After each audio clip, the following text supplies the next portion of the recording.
Okay, welcome back to part one of building this beautiful kit.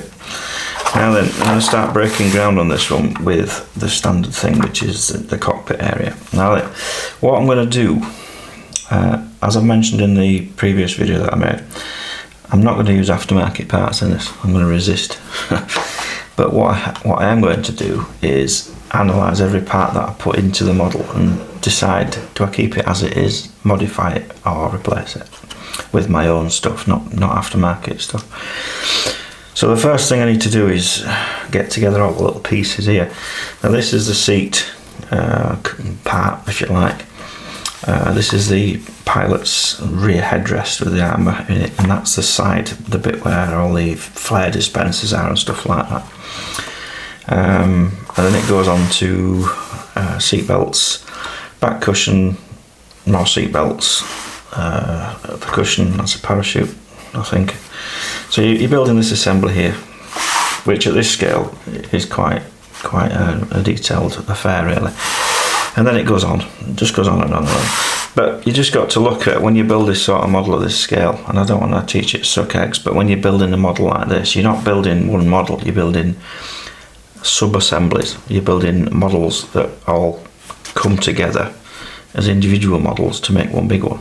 And so you've got to treat each part as a model in itself. So what I'm doing now is making a model of a seat of a Mosquito. I'm not building a whole Mosquito. If you look at the whole kit as a whole, it'll overwhelm you. You'll just look in the box and think, oh my god, that's too much stuff to deal with. So you have to treat them as individual sub-assemblies. So the first thing I need to do is get together all these parts for this part of the build and decide which bits are all the same colour and which bits are different colours, and then glue together the parts that I can paint one colour, which is basically green, cockpit green if you like. So I'm going to do that. Now, in typical Tamiya fashion, the parts will be split over more than one sprue. So the seat itself is obviously sprue K, and then you've got other parts which is U. So you've got to go diving into the box and pick out all the bits. So I'm going to do that now and be back when I've got all the parts together. Okay, these are the seat parts. Oh, I didn't do it with that one.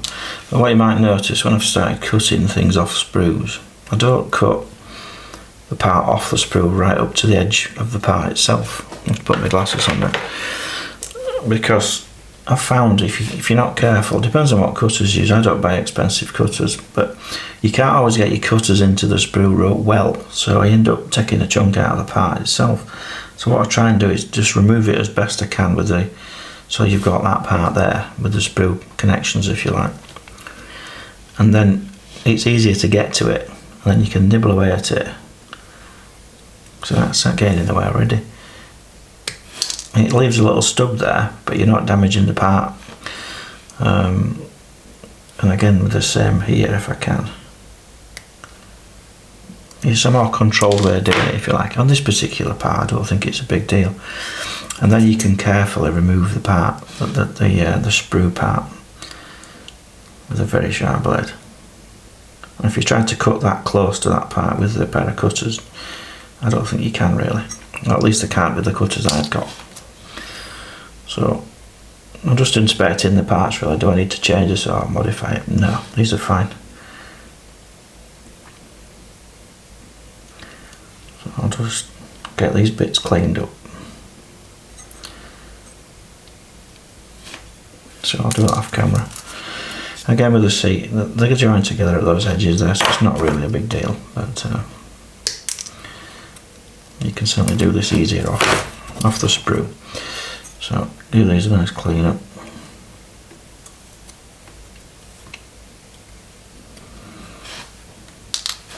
This is a pilot's backrest, and I do want those to look nice. I don't want that messed up. So again, carefully.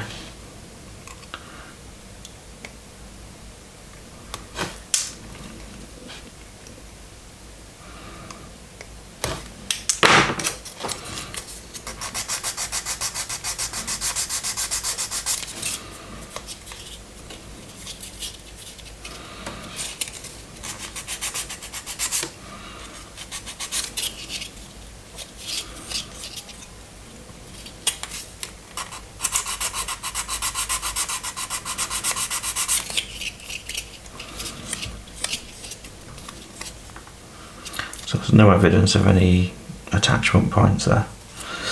So I'll go around all these other parts. That's an adjustment lever for the seat itself. So I'll get all those cleaned up. I'll be back in a minute. You might notice I've got a black finger. I built a fish pond in the back garden. Me and my wife built a big 2 by 3 metre fish pond, and I was using an axe to do stuff, and I used the back of the axe and I missed. Hence I've got a black finger. It didn't hurt, by the way. It just went black, and it's growing out now, so it looks terrible on video, doesn't it? Anyway, right, I'll be back in a bit. Okay, I'm finding with a lot of parts, if you hold them in your fingers and you go anywhere near it with this stuff, you do risk it running onto your fingers and then putting a big massive fingerprint on the part that you're building. So what I've started doing now, if I can, I'll stick it on blue tack. This is white tack, and then put the glue on, and then you're not touching it, are you? So that's the seat. I'll just let that go off and I'll move it. Okay, that's the seat assembly with the adjustable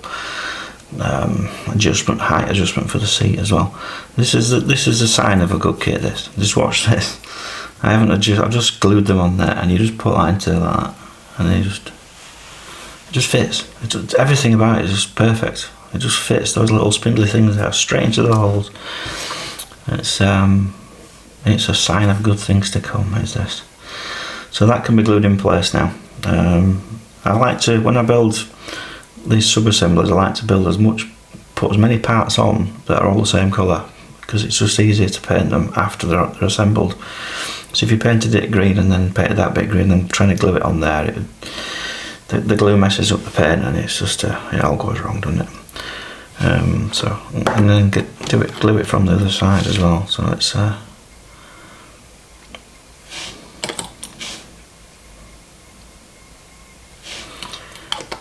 that do its thing. Oops. Back in a bit.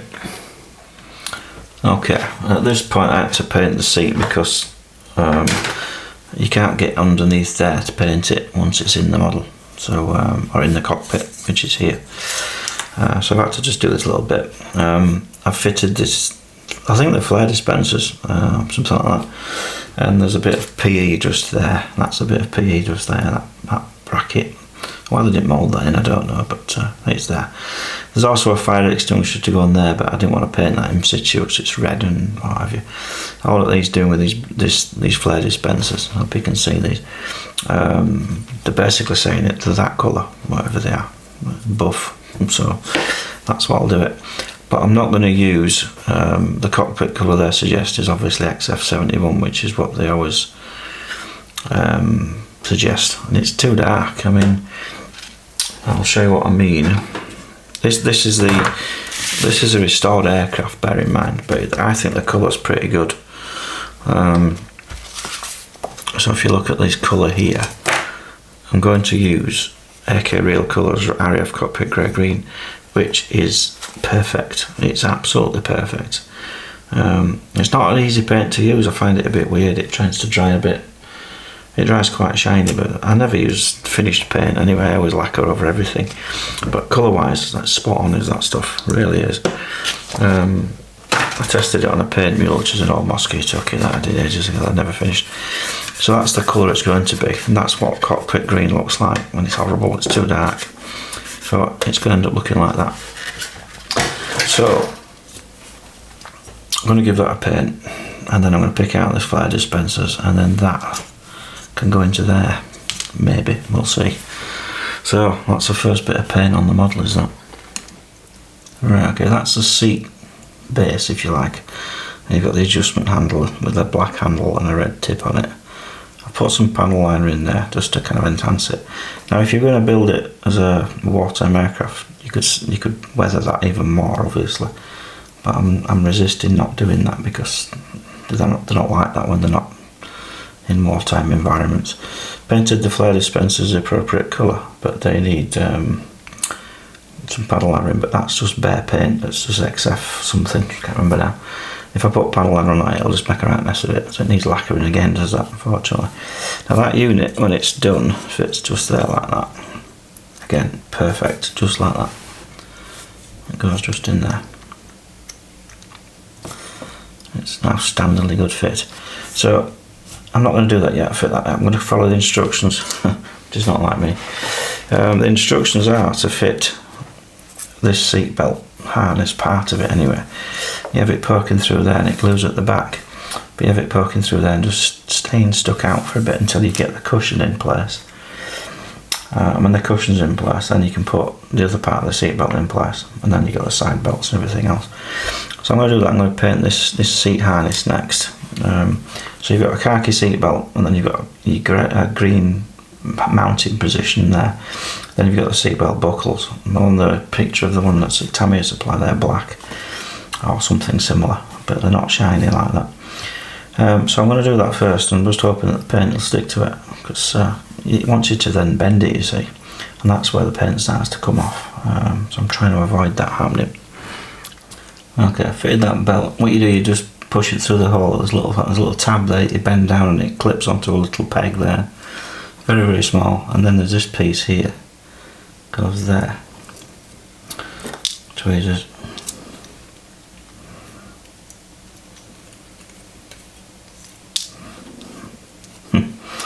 I'll drop it a few times, shall we? That bit goes there, and that kind of locks it in place. So I've got to glue that in place, and I'll repaint this area again. Just going to glue that in while I'm there. Once you've glued this in place, you're kind of committed to that seat belt, really.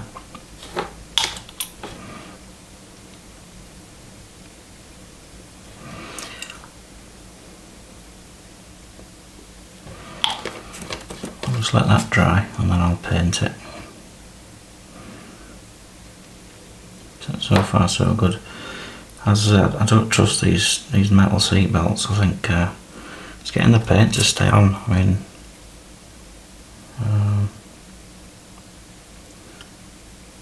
yeah, I'll let that dry.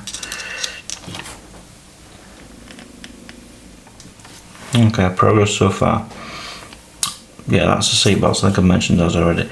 Now tell me to think of everything. This is it shouldn't be shiny, by the way. It should be just that's the parachute. So if you're going to build this model as a wartime aircraft, you put that in there as a parachute. Because obviously pilots used to sit on the parachute, and I'm not doing that. I'm building a modern day Mosquito, aren't I? And they even provide a seat pad for that, which is brilliant. So I don't have to make one. So that's the seat pad for the bottom of the chair there, and that's the seat back. So they're kind of shiny. They're not completely glossy, but they're kind of got a satin look to them. So I've painted them both satin. I've done the armrests, but I need to satin those. I'm a bit concerned about that breaking off. It's, I mean, I don't like PE. I don't mind it. I just don't like painting it. So the next job is to build a seat belt to go at the back of here. So that goes in there with the seat belts in, and then that fastens to that. Wish me luck. I'm not looking forward to that at all. But yeah, it's coming on. Okay, so that seat belt glues to the back of the backrest. So yeah, that's basically that. I'll just let that dry a bit, and then you fold it over. I'm just going to let that dry first. You fold this over. I think it should be dry actually, like so.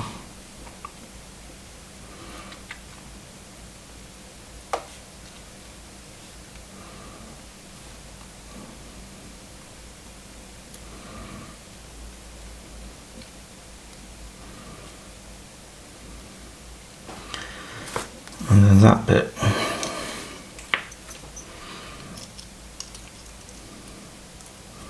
basically fits in there, which I'm going to do off camera because it's too fiddly.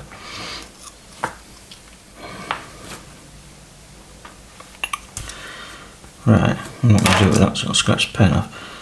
Backrest is glued in now, and they just basically go down there like that. Trying to show I don't want to overdo pushing this because I don't want to scratch the paint, but that fits into that little slot there.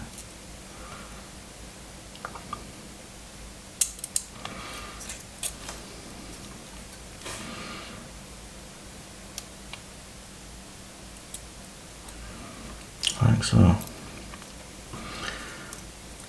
So that's that part of the seatbelt done. But getting it to bend down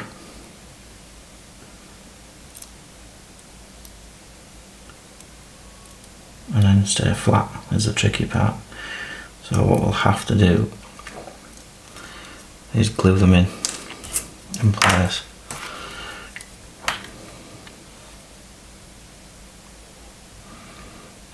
Just there, only gluing down on each side, unfortunately.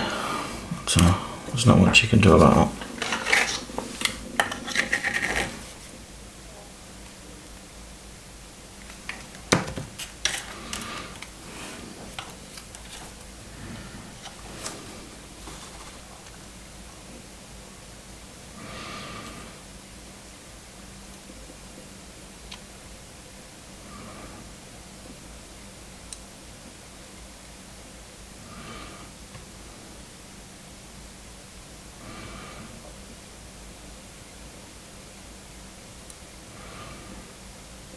That's one.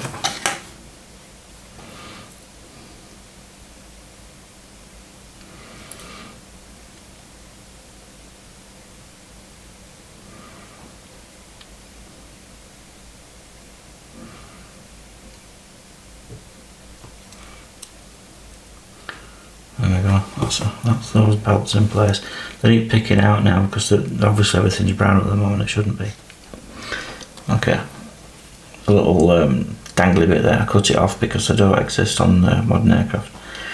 So I just need to pick out some detail on those belts, but I'm going to put the side ones in first and then that bit's done, thankfully. Right, okay, I've just I've fitted the seat belts. I haven't gone too elaborate with them because if you look at the pictures that Tamiya provides for the modern aircraft, they don't have a right lot of colour in them at all. So I've just put some panel liner on, and I've filled in the panel liner on the flare dispensers as well. I've given the whole thing a coat of lacquer, but it's made the seatbelt shiny. So what I'm doing, I'm using a Tamiya Weathermaster. I love these things, they're fantastic. I think it's just basically pastel with some carrier in it of some sort. And I just tend to dust it over everything. And it flattens off shiny things quite well. And also, it kind of just accents the edges of stuff. It's a bit like, I don't know, a bit like dry brushing, I suppose. And I really like it. It's very subtle, but I do it on just about everything now. If you just stick it on the edges of stuff, obviously it's not, you don't want to be touching it when you've done it, but it's alright. But if you lacquer over that, it'll just it almost like blends in and washes away, sort of thing. So it's the thing you'd do as a final finish. I quite like it, and that's just taking the shiny bit off the seat belts now. I've taken it off the seat a little bit, but I don't mind that. So that's that little unit finished. Apart from it needs the what's it called, the fire extinguisher on there, and there's also like a bracket that goes on the back here that needs painting up, but that's all different colours, like say 57, 18 and 16, so most of it's not green, so I'm going to paint that separately and put it on afterwards. So that's that little bit done. That's taken quite a bit of time to do, is that. It's quite surprising. If the whole kit goes like this, it's going to take me months. But yeah, I'm happy with that. So that little unit, as I say, a modular unit, just pops in there like that. So that's that bit done. Now obviously we've got the navigator's seat to build and stuff, but the seat belts, as I say, if you just do them simple, don't go mad, don't try and paint them all, leave metal exposed, because it's too bright, it's too shiny, and it just looks, I don't know, I think less is more with these things.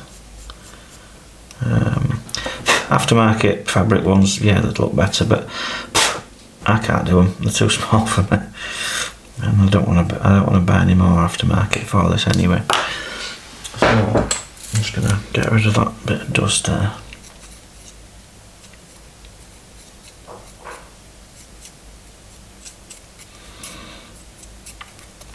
If you were going to do it wartime, it'd chip up lovely with that, make it look really all bad and everything, but I don't want to do that. So yeah, so far so good.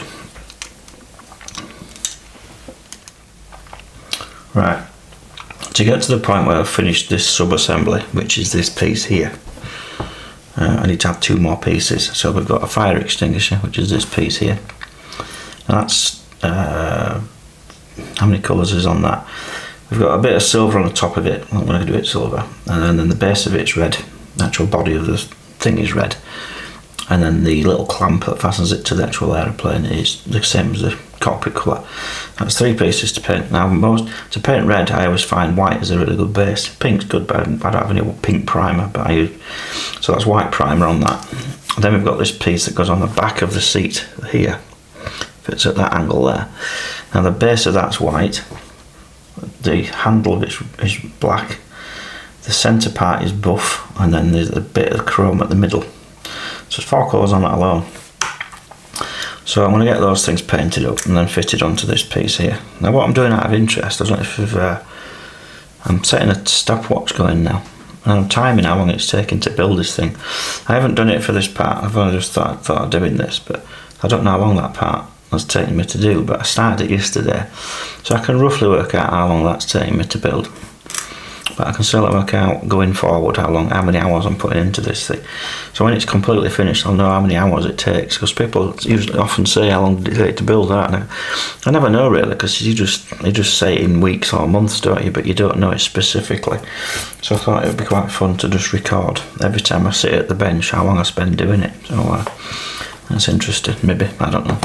So yeah, I'm not going to film painting these things, because it's just I'll use black for this bit here. I'll just use any old black's good. Any water-based black I find quite good. So you could buy what they call that other stuff, Vallejo or whatever, and that's all right. But I find the Airfix Humbrol stuff, I got these free from Airfix because they wanted me to use them, but I didn't, because I don't like them and nobody likes them.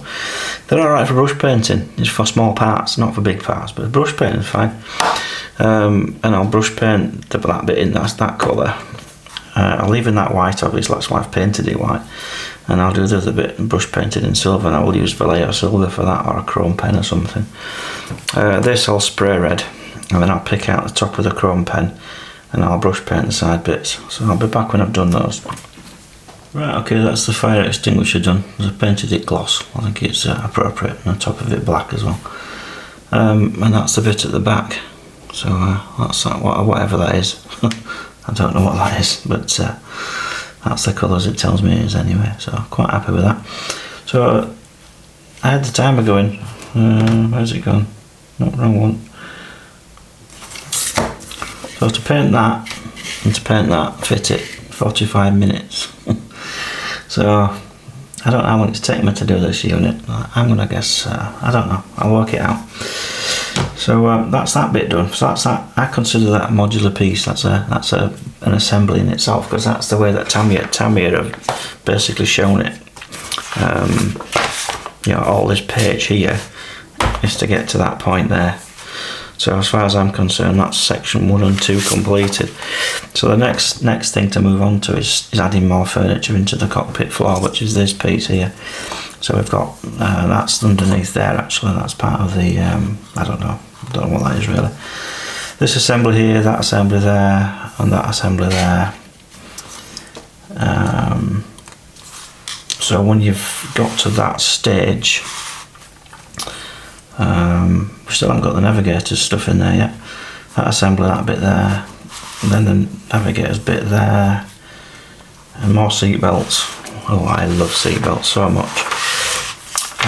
And then you get the navigator seat in there, and the foot pedals. Still got the instrumentation to build, which is quite a big job. And then we get to the guns. So I don't know how to do this video because it's such a demanding thing on time, and if I film all this without just skipping over it all, it'll take hours, wouldn't it? The footage would be ridiculously long. So what I'm going to do, I think I'm going to do this video at this point, end it here. I know it's not much, is it? But I'm trying to show this thing in reality, not just glossing over how you build a Mosquito from Tamiya. I want to show it what it's like, and people can skip through stuff. I don't think anybody ever watches a video from start to finish. Doesn't matter how long you make it, how short you make it. I do it myself. I skip through things that seem interesting and then go from there. So I'll end it here, and just if anybody does actually watch all this, can you let me know what you think of this format and see if you like it in these little short little bits, because it is a complex kit, is this? It's not something that you can, as I've said many times, you can't just build it quick. It's not that sort of thing, and you've got to be very careful with it, because if you do it wrong, it just spoils it. And I'm quite pleased with that so far. I think it looks alright. So yeah, let me know what you think in the comments of this. Is it boring? Do you want me to do it quicker? Do you want more in detail? What do you want? So it just doesn't matter how I film it. I can film it like this. I could just keep going forever. I could build the whole thing as one big video, but it'd be like, I don't know, 35 days long or something. So, or I could do it in 5-minute bits. It doesn't make any difference to me, but I want to know what people want to see. So I'll end this video at this point and then see what you think of it. Catch you in a bit. In the video, this is adding on to the other videos I've made recently about the cost of running the channel and stuff like that. It's not a pity party or anything like that, but as I say, it does cost me a lot of money to do this. And any donations from people watching this, if you like it, there's a thanks button in the bottom of the you can see at the bottom of the video. If you want to do a thanks on that, great, I love it. I've put a membership thing on. I don't know if it's live yet, but memberships are a bit weird. I don't know how to do those, because when you set up a membership on a page on these YouTube channels, you can offer perks. Well, the perks are a bit weird. You can have an emoji next to your name. Well, you're not 5 years old, are you? I mean, getting a sticker, it's like getting a gold sticker for doing well. I don't think that's a valid thing to put in there. You can't help me doing it, by the way, because it's part of the thing. You can't not put in a sticker, it does it for you. But I don't know what to offer as anything other than what I'm doing, really. So I don't want it to become something that I've got to, force on people, and I don't want to force me to create content just for something that a member. So if you want to be a member, that's great, and I really would appreciate that, but I can't offer you anything more than you're getting already. It is what it is. So there's 2 levels of membership. I think one's £2 or something, the other one's £5 or something. I don't get all that, by the way. YouTube take a cut of that. So if you want to be a member of the channel, that's lovely. I mean, I really appreciate it if you do, but I can't offer you anything other than you'll get a sticker next to your name and a mention or something, which is, I don't want to do live web chats. It's not my scene. I don't want to do anything particular other than build models like this. That's all I'm doing, but it would be nice to get some income other than just YouTube to fund it. So I'll leave that up to you. Nobody's got a gun to your head to be a member, and you can cancel it at any time. But yeah, see how you get on with that as well. But I prefer people just to put something in the thanks bit at the bottom, really, because you can do that as and when you wish. But all these little bits add up, don't they? Anyway, so I'll catch you on the next one. I'll just put a couple of stills up of this thing when it's finished. Bear in mind, when you take a picture like this of this item, when you take a picture, it always looks larger than life. You don't see it like you would on the photograph with your naked eye, because you can't. It's just, your eyes don't work like that. But cameras are very, very critical. So everything will look a little bit, I don't know, not as good. I'll try and get close if I can. It'll never look like that in reality, because you're seeing it magnified by a camera. And still photographs are the same. So there we go. Catch you in a bit.